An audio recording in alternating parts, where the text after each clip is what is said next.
Welcome back, everybody. Today on the channel, we're going to do the monthly question and answer video. Once a month on the community tab, my YouTube channel, I'll put out a question prompt such as this one. Down below, you can ask me anything about anything.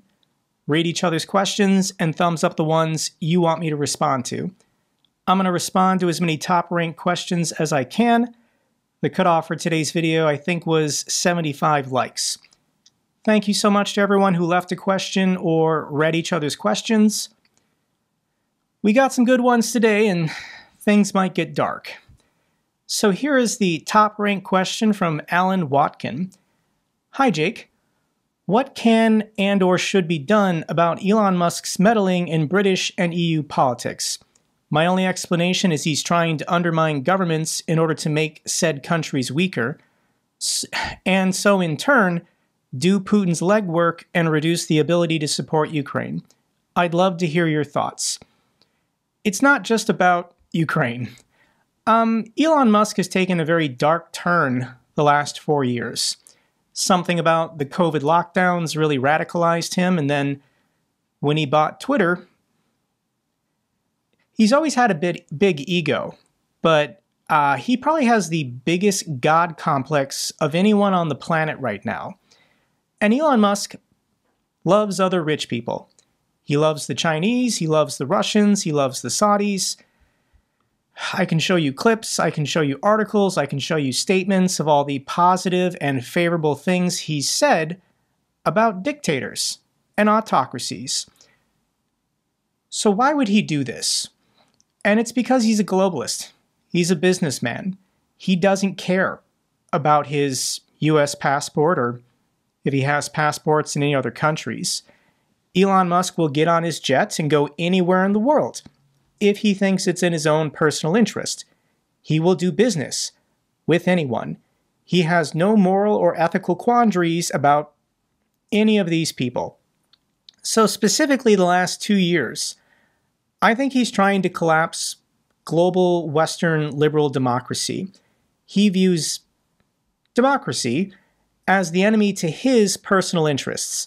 Now, why would this be? And he's explained this. He's told people in his speeches. And Elon Musk hates regulation. When you're the richest man in the world, then you want every person in the world to be for sale. In an autocracy, you can buy a judge, you can buy the police, you can buy a politician, you can buy bureaucrats.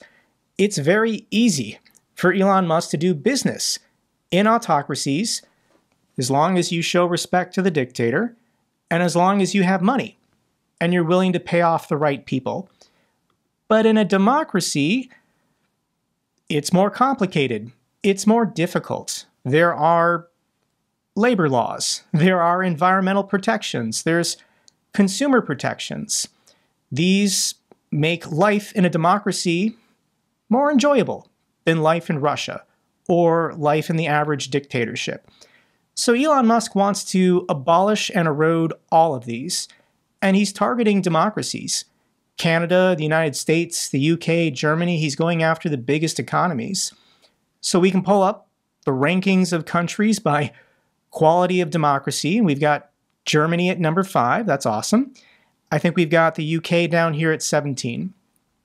It's the size of their economies why Elon is focusing on them and not, for example, Denmark.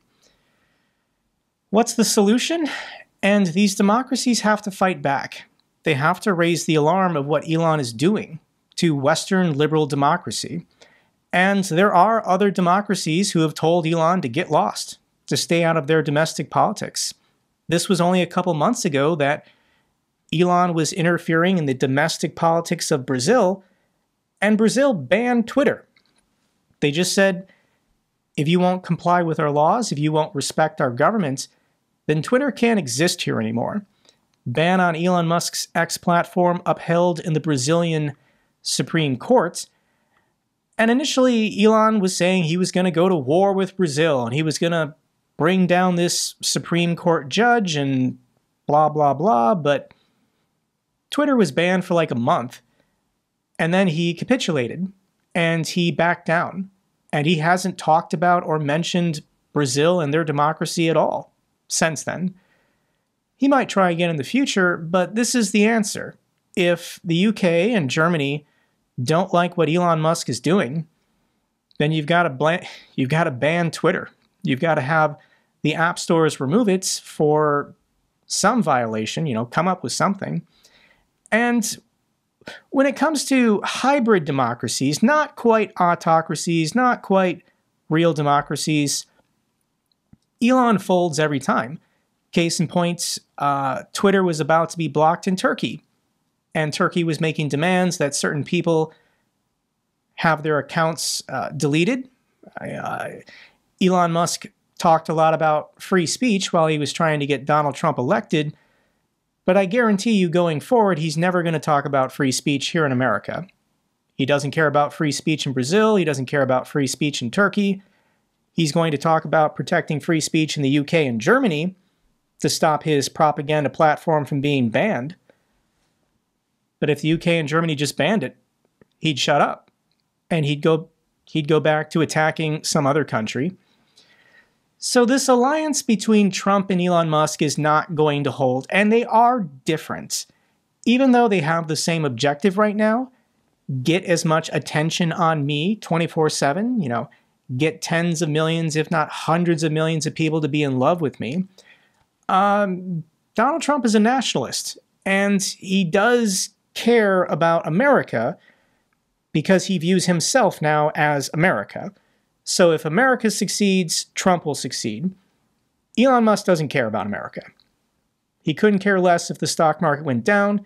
Elon Musk doesn't care about the price of gas or energy or groceries or rent. Elon Musk, the story of Elon Musk, I don't think is going to end well, but we have no idea how much more damage to Western democracy he will do over the coming years. So for everyone around the world, the number one thing you can do is not buy a Tesla. Do not drive a Tesla.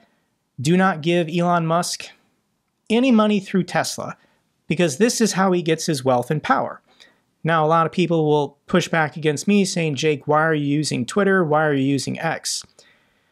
And Twitter doesn't make money. X does not make money. The more people on Twitter and using Twitter, technically the faster Elon Musk will lose money. I can't show you Twitter's stock price because it's no longer a publicly traded company. But Twitter as a business model can't make money. The only way Twitter was able to operate for more than a decade was through shareholder dilution. All of the board directors of Twitter didn't hold any shares of Twitter, like less than 1%, 2%, because it can't make money. A micro-blogging platform, even if he's going to try and make it profitable, but the point is Tesla is where he makes his money. Please do not buy a Tesla. If you own a Tesla and you bought it before you realized how evil Elon Musk is, I'm sorry. If you can sell it, sell it. If not, you have to keep driving it. I understand, but when you get around to purchasing your next vehicle, Kia, Hyundai, Volkswagen, Ford, GM, they all make quality electric cars now. You don't have to buy a Tesla. We're going to talk more about Elon Musk in further questions, but we're going to move on. The next question is from Sarah. Are the protests in Georgia accomplishing anything? I know for people participating in protests, these protests in Georgia have been going on for over a month now. They're happening every night. Thousands of people in Tbilisi, if not other cities around the country, taking to the streets. They did not have a free and fair election. Russia stole this election for the entire world to see. And when it comes to protesting, you're not getting the results you want today. You're not even going to get them this week or this month. But this is raising awareness around the world. This is sapping the resources and attention of Russia to make sure that they hold on to Georgia. But if the people of Georgia want a real revolution, if they want to get rid of Russia from their country, you can just look to the Maidan revolution, the revolution of dignity. How long did Ukrainians have to protest before Viktor Yanukovych fled the country. And these protests started in November of 2013, and I guess you could say the revolution didn't climax until February of 2014. So this was 4 months, 4 or 5 months of daily protesting until Viktor Yanukovych started killing people and then fled the country. I hope nobody dies. I hope it doesn't get bloody, but that's what revolution is. People sometimes die for their country, for real change, to be free of Russian corruption and influence. Next question. How do you think the fall of the Assad regime will affect the Russian war of aggression in Ukraine? And thank you for your great job, Jake, your follower from Syria. Khalid, if you're in Syria, I hope you remain safe, but also congratulations on getting rid of this dictatorship, this family that's been terrorizing your country for 50 years. Now, this was a huge propaganda defeat for the Russians, that they couldn't hold on to this. They couldn't save Assad after investing hundreds, if not thousands, of Russian lives and billions of dollars over more than a decade to build this air base and this naval port. And it's all collapsed. The biggest winner in this region is Turkey. The biggest loser is Iran. And the Russians, what are they going to do? Their prestige has been severely weakened, and for other autocracies around the world, for other dictatorships, maybe Venezuela or Cuba, you might now be having second thoughts about partnering with the Russians.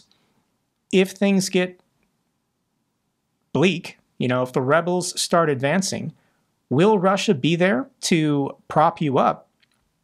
And they couldn't do it for Assad. They just didn't have the resources. They didn't have the manpower. Also with Syria, I want to link this video down below. This is friend of the channel, Caolan. He's an Irish journalist with Byline TV, and he's currently in Damascus. He's in Damascus doing interviews. More are going to be released from Caolan over the coming weeks, I'm sure.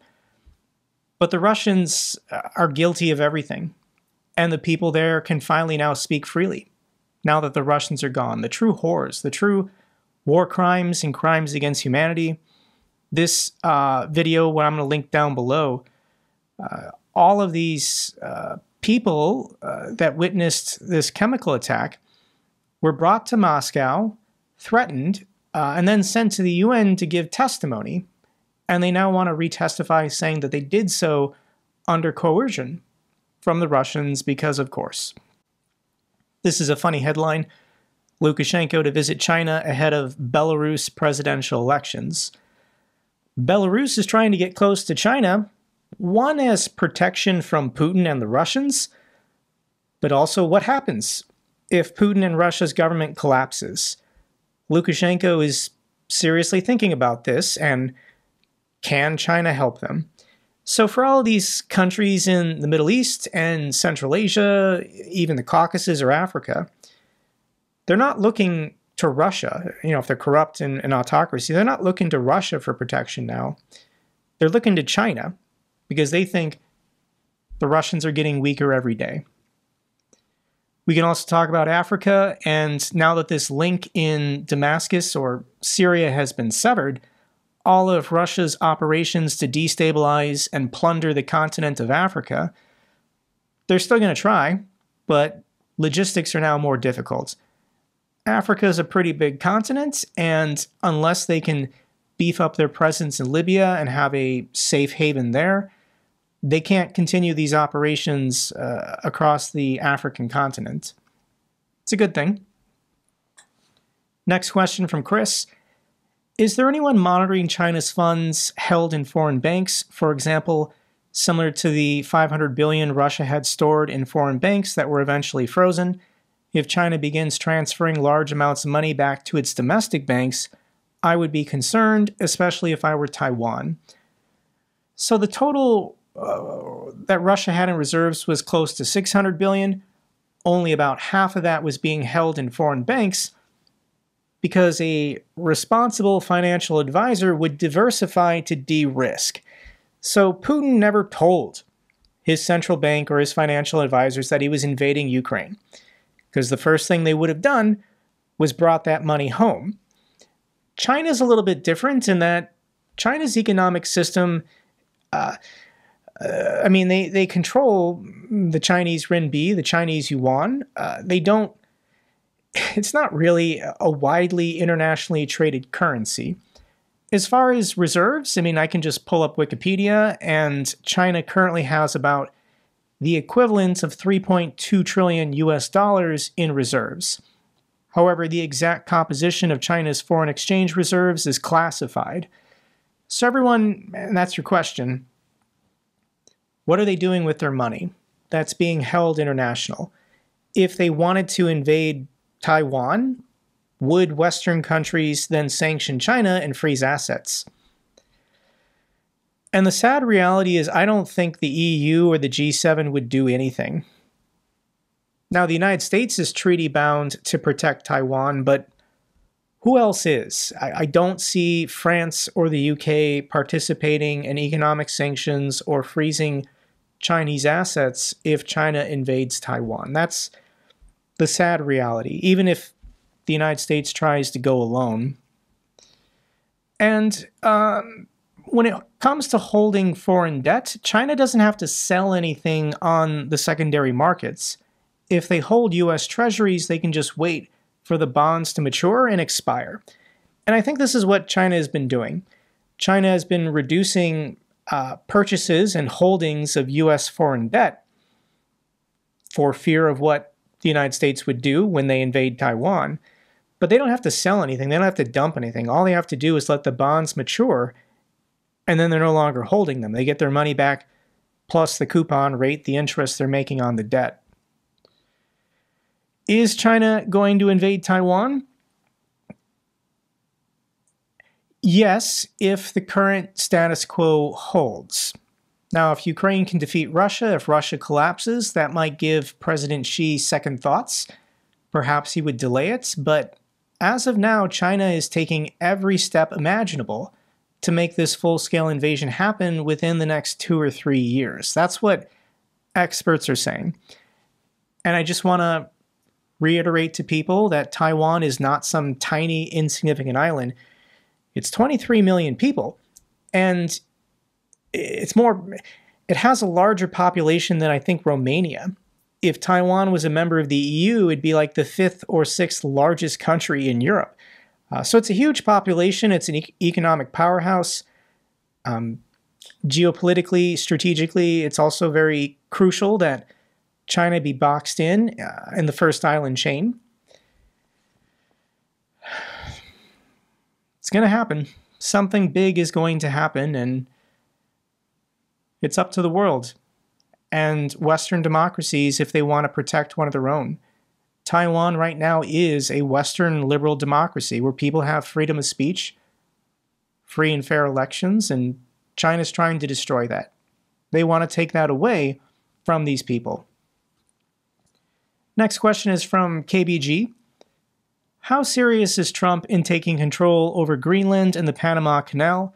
He recently said he cannot exclude the possibility of putting sanctions on Denmark or taking military action against them. Also, how would Europe respond if he gives the ultimatum, Greenland or zero aid to Ukraine? When it comes to the Panama Canal, the United States has invaded Panama recently under Ronald Reagan, and we keep taking the Panama Canal and then giving it back to Panama. I'll be honest, I'm not entirely clear what Trump is talking about as far as this Chinese company that controls the Panama Canal. Yeah, that's a security concern if China is involved, but I don't have all the details yet. When it comes to Greenland, this isn't a new idea. There have been proposals in the past from the United States to buy Greenland from Denmark.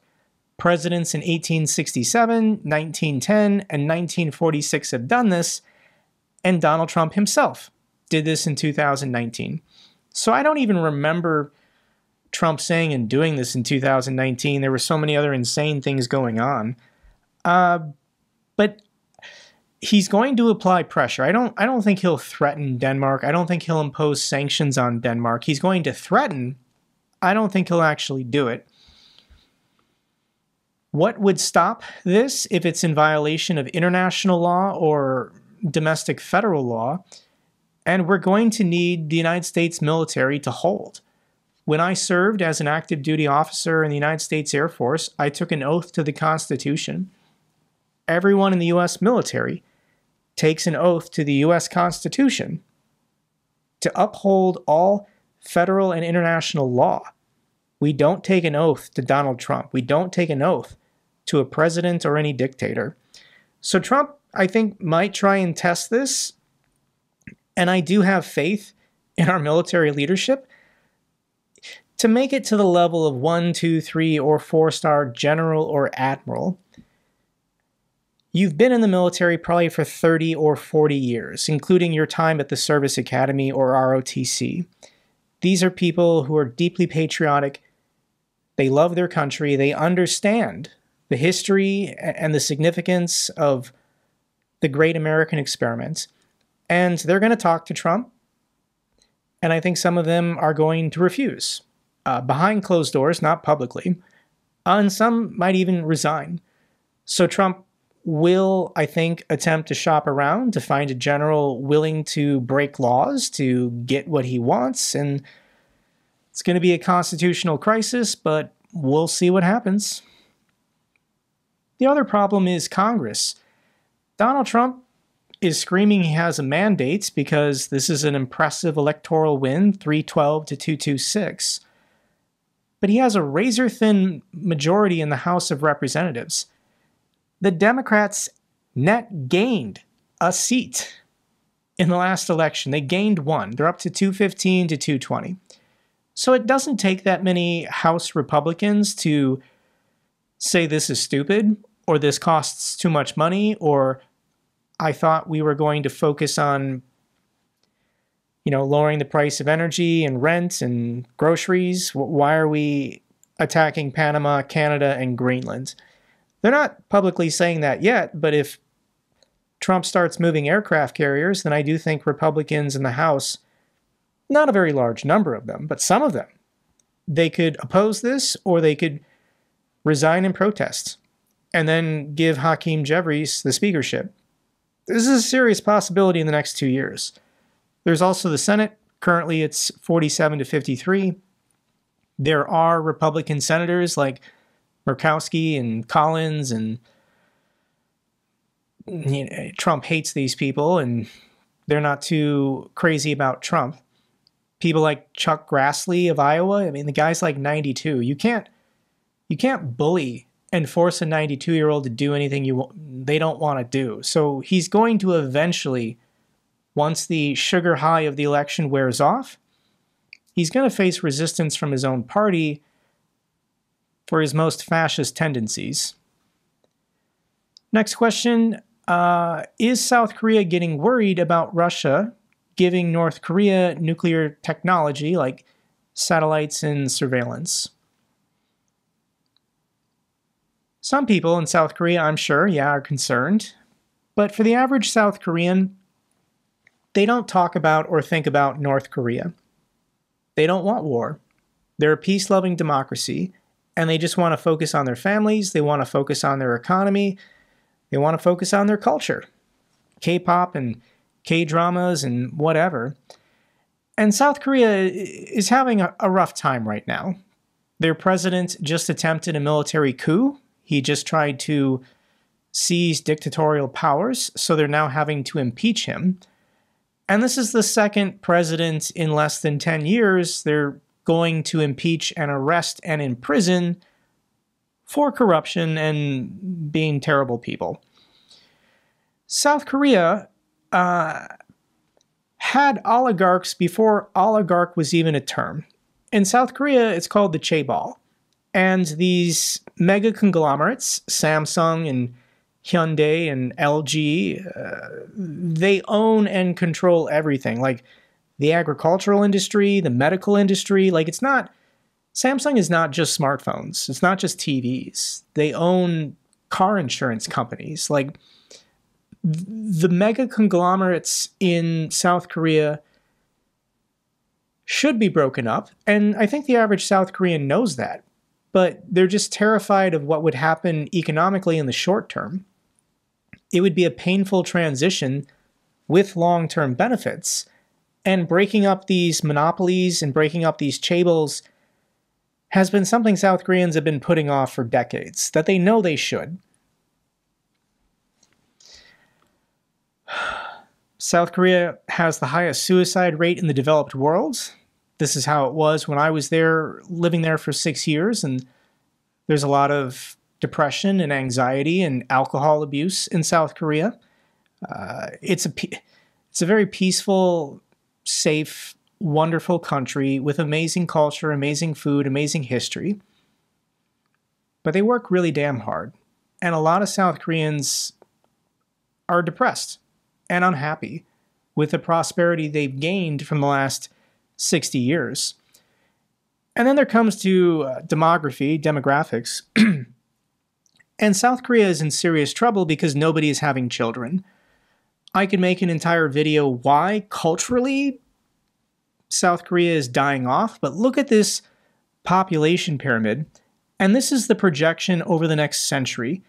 Currently, the population of South Korea is 51 million, and if this trend in demography continues and holds, there's only going to be about 20 million South Koreans by the end of the century. It's the same in Japan, it's the same in many Eastern European countries. Rapid urbanization means people are having fewer kids, but there's some other factors at play here, and South Korea has no solution. It'd be fantastic if South Korea rallied behind the West and was willing to go to war with North Korea to help Ukraine, but that just isn't going to happen. Hi, Jake. Besides the use of nuclear weapons in Ukraine by Russia, what else could force China to abandon their economic support for Russia? To begin, there's a lot more that the Chinese could be doing right now to support the Russians, and they're choosing not to. Now, yes, they're choosing not to for selfish reasons. China doesn't want sanctions placed on them. China's economy for the last 3 years really hasn't been doing well. As far as economic support, I don't even think that term is appropriate. The Chinese are not providing free economic supports like the West is providing to Ukraine. China is just carrying out business as normal. Perhaps there are shell companies or individuals willing to skate around sanctions to help the Russians. But the official Chinese government is trying to stay out of it. They're trying to do as little as possible. And I think the reason why is because China doesn't really care at this point what happens to the Russians. Initially, going back 3 years ago, Putin went to Beijing for the Olympics to talk to Xi, and I'm sure these two were in the same room talking about building a new world order in which China was the economic powerhouse and Russia was the experienced military partner. Putin was bragging he was going to take Kyiv in 3 days and it'd be a quick operation, and then the Russians could help China take Taiwan. Well, that was 3 years ago, and Russia's military has been wrecked. And at this point, what would it take for the Chinese to turn on the Russians? And I don't think it would take much. I think Russia just needs to get a little bit weaker. China stands to gain from a weakened Russia. The West should prepare now. We're already seeing this with the loss of influence of the Russians in Central Asia and the Chinese moving in. That's what they've been doing the last 3 years. But as far as direct territorial expansion or attack, this is a serious possibility if the situation gets worse for Russia. Even though Russia has nuclear weapons, I don't think the Chinese care. Because it comes down to history. The Russian invasion of Manchuria. Here's the map of what China looked like in 1850. This was only 170 years ago, this red line.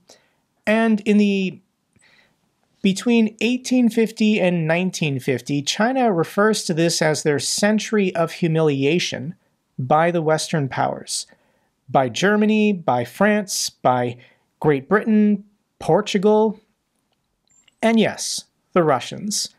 And over the last 100 years, the Chinese have gotten back all their territory from the Western powers, except Russia. This little bit of territory up here, but this big chunk in outer Manchuria. At this point, I don't even think the Chinese would be satisfied with just getting back outer Manchuria. I think they would just go slice completely north to get to the Arctic Ocean. They want those natural resources. And if Moscow is too weak to hold it, the Chinese don't respect weakness. So this could end up being World War III.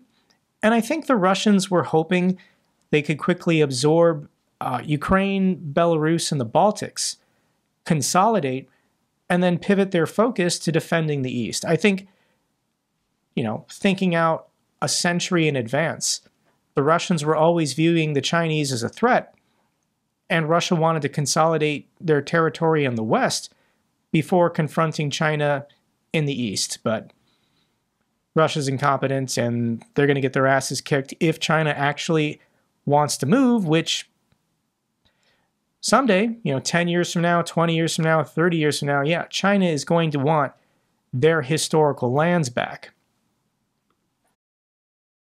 Next question. Hi, Jake. I watched the Zelensky interview by Lex Fridman. Couldn't stand listening to Lex repeating Russian talking points, let alone wanting to conduct the interview in Russian. He is from a Ukrainian family, born in Tajikistan, having American citizenship, yet it seems that he is a Russian by heart. Long story short, what are your thoughts about him? And Lex Fridman now knows who I am because I've been tweeting about him. He's blocked me. He doesn't really like me. And Lex, I don't really know or understand how smart he is. He makes claims. He is multilingual. He is an immigrant. He is an American citizen. And there's nothing wrong with that. There's nothing wrong with being Russian American. I have Russian American friends that were either first generation or they were born in the Soviet Union and they immigrated to America after the collapse. But Lex is part of this weird cabal with Elon Musk.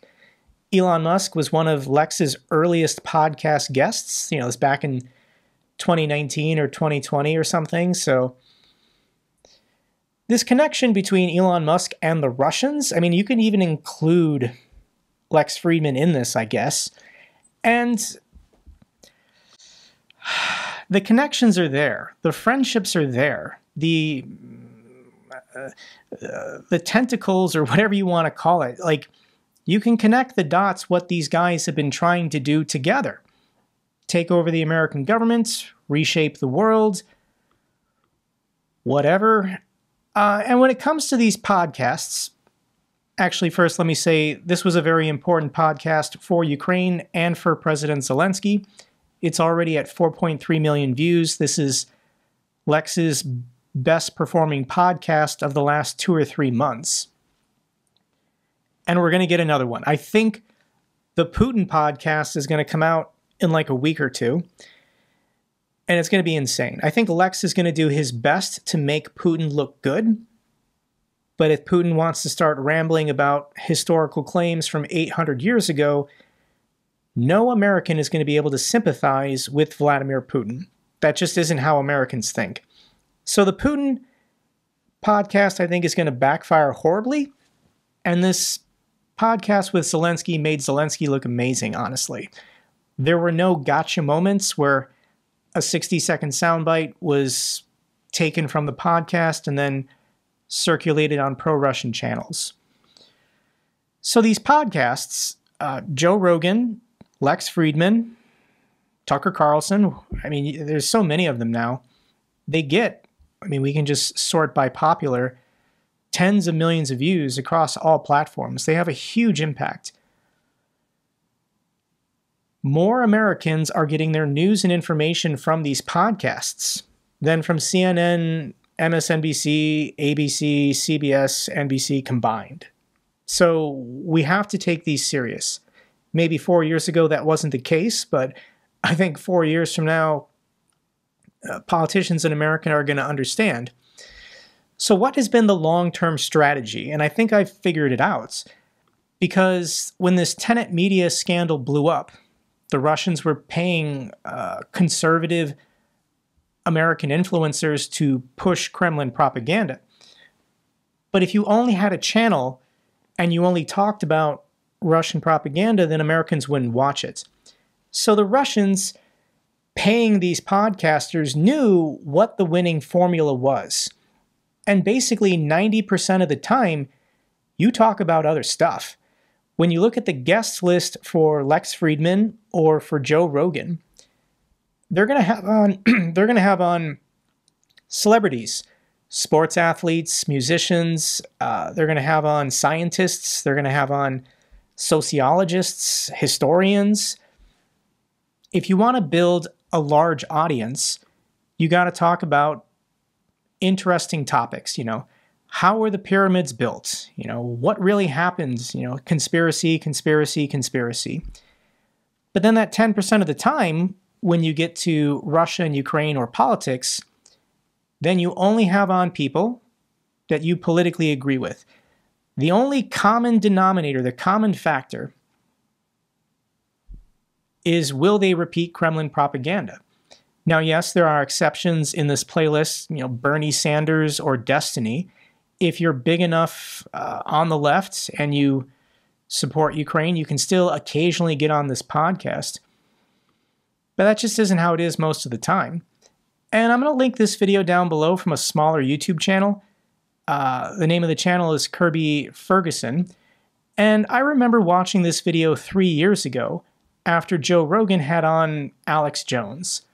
This was Alex Jones's third or fourth appearance. He's probably been on a couple times since then. And Alex Jones is a professional liar. He lies about everything to make money. Alex Jones has made tens of millions of dollars over the last 30 years just promoting conspiracies and then selling fake dietary supplements to his idiot viewers. But basically, every podcaster has stolen Alex Jones's formula from 20 years ago, and all of these guys kind of now replicate and sound like Alex Jones.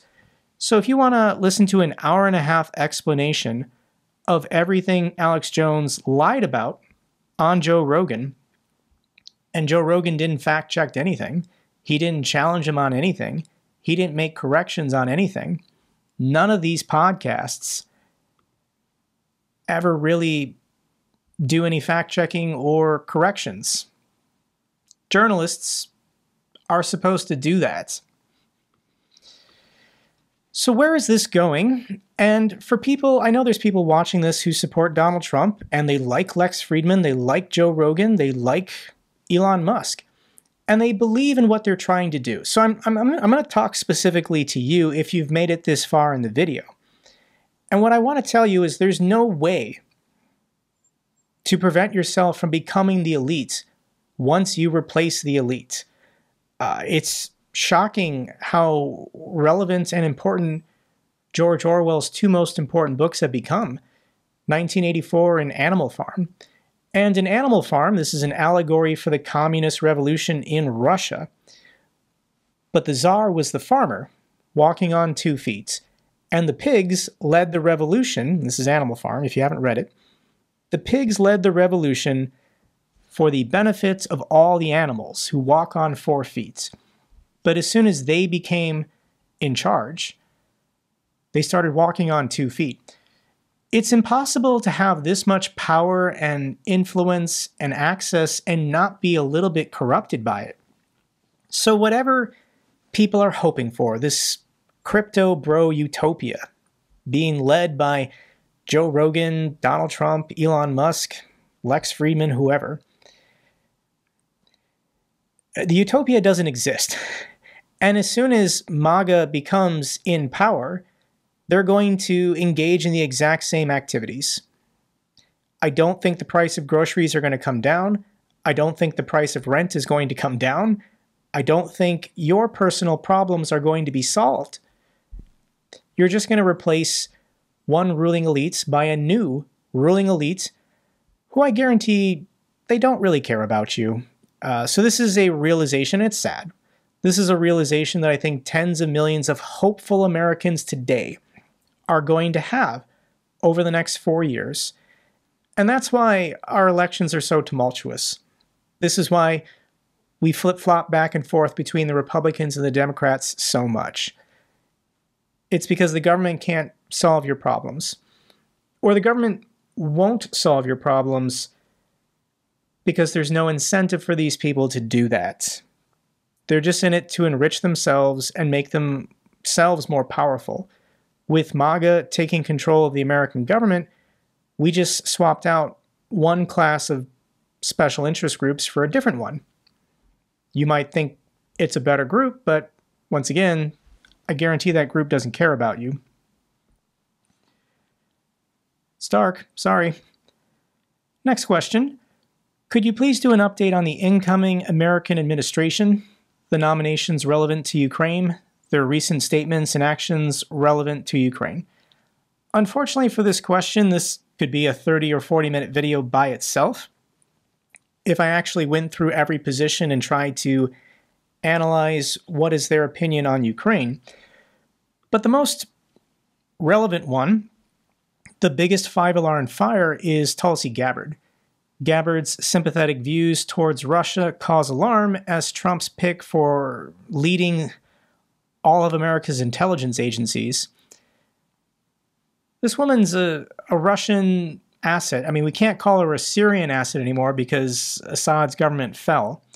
But for some reason, she hates America and really likes dictators around the world. Based on her statements and her history, shocker, she's been featured on Lex Fridman and featured on Joe Rogan. So this plan with these American conservative podcasters has been in motion for 4 years to promote these people who are pro-China, pro-Russia, pro-autocracy, and anti-Western liberal democracy. Will Tulsi Gabbard get confirmed? And there are some people saying that this stuff about Greenland and Panama and Canada is just a distraction from the confirmation hearings that'll happen this week. I don't know. I don't know if we can find 4 Republican senators to say no to this woman. And it sounds like some Democratic senators are going to say yes. So it's getting complicated. And it's looking more and more like she might get confirmed, but we'll see what kind of damage she does when she's in the job. The other people are concerned about, Kash Patel once said that he would come after journalists. He's been nominated for the FBI director, and he's calling for a probe into how U.S. aid was spent in Ukraine, and I don't have a problem with this. There is no corruption happening with military aid to Ukraine. So if idiots like Kash Patel want to demand investigations or oversight or accountability, it already exists. It's already there. He'll do it, and he'll find nothing, or he'll find insignificant amounts, and then he'll stop talking about it. But this guy's a tool bag. I hope he doesn't get confirmed. The other one is Pete Hegseth for Secretary of Defense, and once again, an idiot.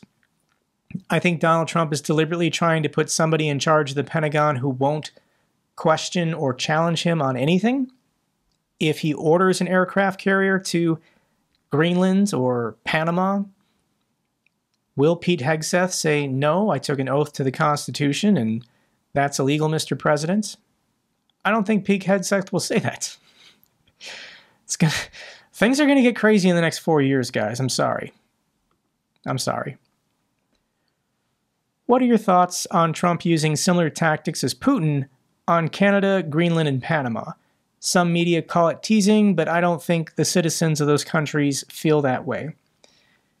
This Q&A, this question came out before my last video. My last video, I'll link it down below. I go in detail about Trump wanting to annex Canada, Greenland, and Panama, as well as rename the Gulf of Mexico to the Gulf of America. This was retweeted by RT News, Russia Today. So the Chinese love when Trump talks about territorial expansion and protecting their security by annexing their neighbors. Russia loves it as well. This is dangerous rhetoric. It's irresponsible.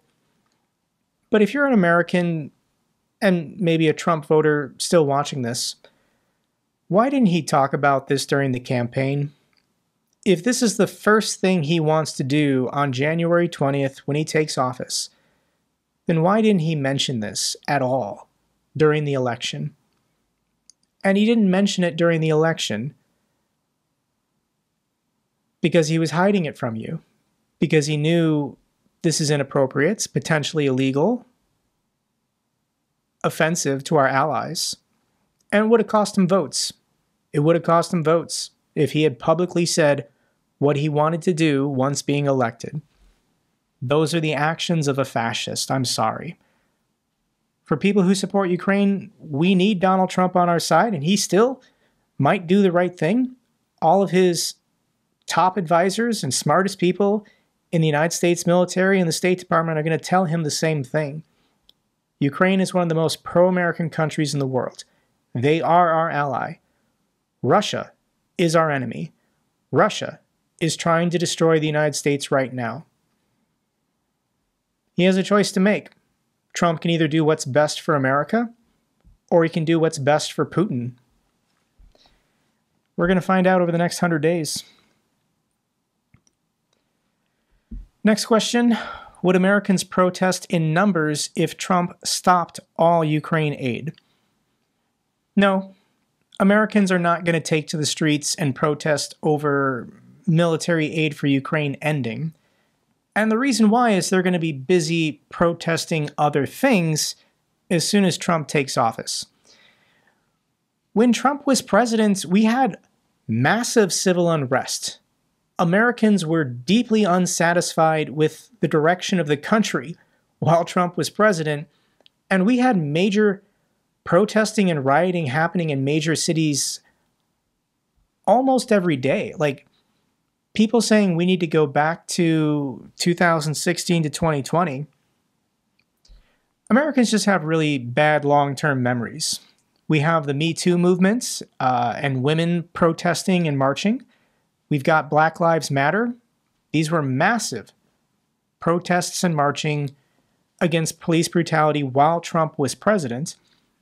And then there was Antifa. Antifa stands for anti-fascist. Now, some people in Antifa go to the level of domestic terrorism, and it sucks because most of these big protests and riots happen in blue cities, cities that overall voted for the Democrats, but they're protesting against Trump.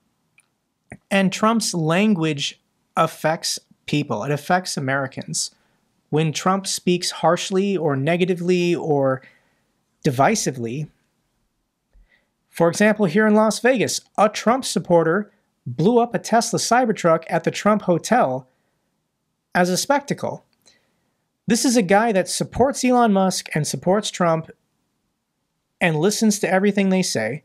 And in response to what they were saying, he rented a Tesla Cybertruck, shot himself, and blew up a car at the Trump Hotel here in Las Vegas.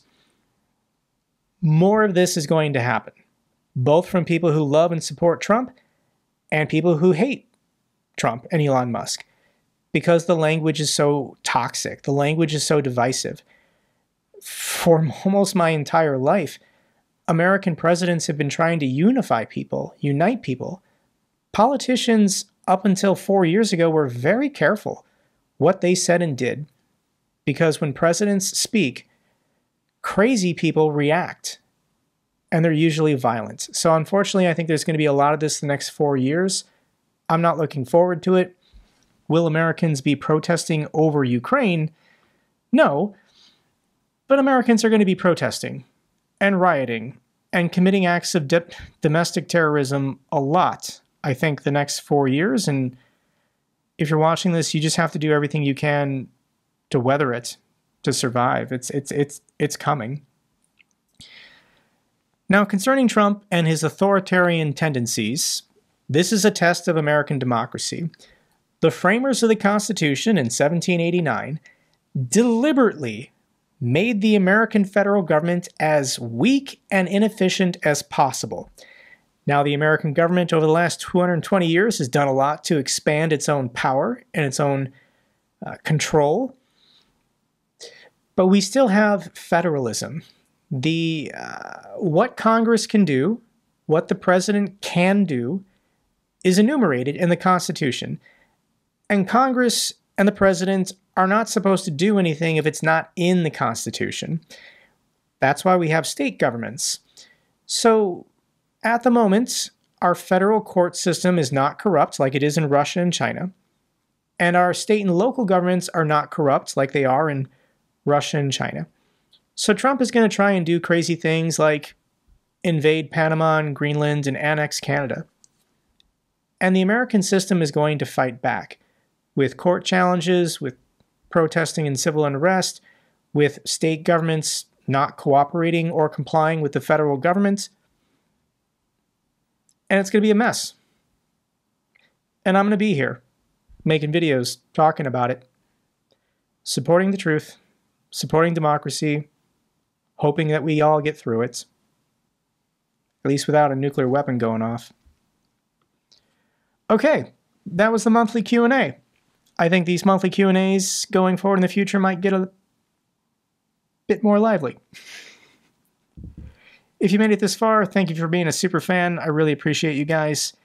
If you want to support me, either through Patreon or my channel membership, I would greatly appreciate it. I don't know what I'll potentially be doing with my life over the next 2 to 4 years, but if you want to stick with me, I really appreciate your support. That's all for this Q&A. Till the next one, take care.